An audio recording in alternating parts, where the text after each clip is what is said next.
As we move into our last part of our evolution unit, we need to talk about how do we know that change over time has happened? Scientists have studied this for a long time, and now we need to help us understand what is the evidence behind it. So one of the terms that will become important for this unit is ancestor. So what exactly is an ancestor? An ancestor is an early form of an organism from which later forms descend, which is different from what a common ancestor is, which is another term we'll need to know. So an ancestor, an earlier form of an organism. A common ancestor is an ancestor that is shared between two or more species. So an earlier form of an organism that is shared between two species.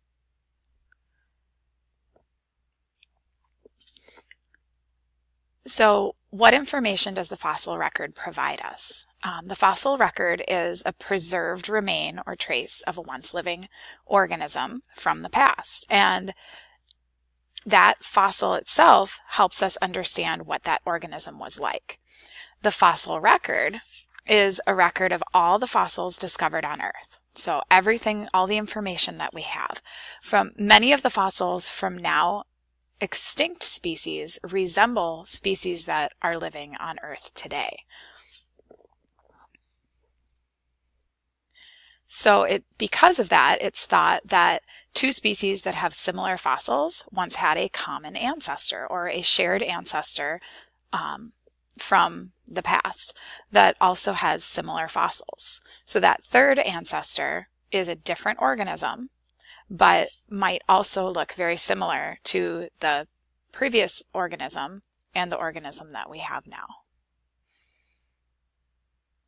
So how do scientists determine how old a fossil is? So there's two different things they look at. They look at relative age, which is the age of a fossil compared to something else. So it's basically just saying, is it younger or older? So as we look at layers of the Earth, we determine that the deeper it is, the older it is, and the farther up it is, the closer to the surface it is, the younger the fossil is.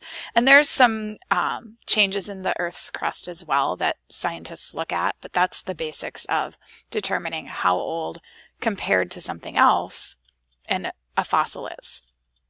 Whereas the absolute age of a fossil is the actual age the fossil is, which is determined by the chemicals or the molecules that are found inside that organism.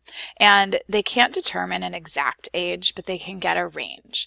So the absolute age is a range of how old it is based on the chemicals or the molecules that are found inside that organism or inside that fossil.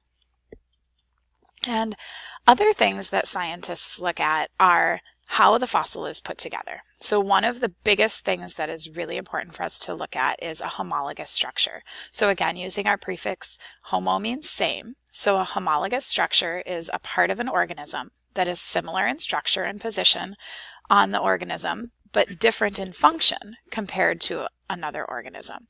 So if we look at these four organisms, we see that all of them have some similar structures. If you look at the colors, they all have these blue parts that are similar to these green parts, similar to the orange. They're all similar in shape and location. And then they're also similar in where they're found. So similar in shape, similar in location, but they do different jobs from one organism to another. So a human uses this to hold on to things, a cat uses this to walk, a whale would use this part of its body to swim, and a bat would use it to fly. It's thought that two species that share homologous structures may have had a common ancestor once upon a time that shared a structure that was the same or similar.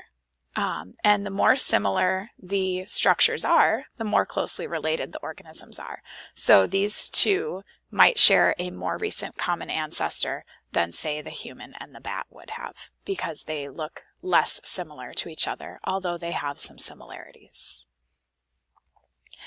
An homologous structure is different from an analogous structure. So another structure we need to look at is analogous structures. These are a part of an organism that performs a similar function, but it differs in structure compared to the other organisms. So it's the opposite of homologous structure. If you look at these two wings, the bird is made of feathers and skin tissue and bone tissue, and the insect wing is also used for flying, although it's made of keratin, which is a completely different tissue from the tissues that build the bird's wings. So both are used for flying, but have different structures.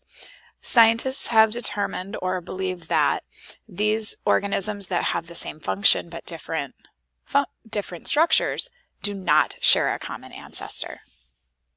So homologous was the same means common ancestor. Analogous structures do not show a common ancestor. Another thing that we look at when we're looking at fossils and organisms from the past is comparing them to organisms that are currently here is something called a vestigial organ. So a vestigial organ is a part of an organism that has lost its original function, so it no longer is used for what they think it was once used for, but the structure, or that part of the structure, is still develops within ancestors of the original organism. So a couple of examples. This is a whale. A whale swims. It does not have feet, although a whale has a femur and it has a kneecap. So a organ, the bones, that no longer have any function they don't work to help the whale walk, although the whale still develops and grows a femur and a kneecap. In a human, we have what's called the coccyx. This is our tailbone. Humans don't have tails, but we still develop the bone that would at one time have been a tail potentially. So vestigial organs link common ancestors because they say that two species that share vestigial organs once had a common ancestor, and that use this organ and are more closely related to one another. So it's thought that two species that share vestigial organs once had a common ancestor and use this organ and are more closely related to one another.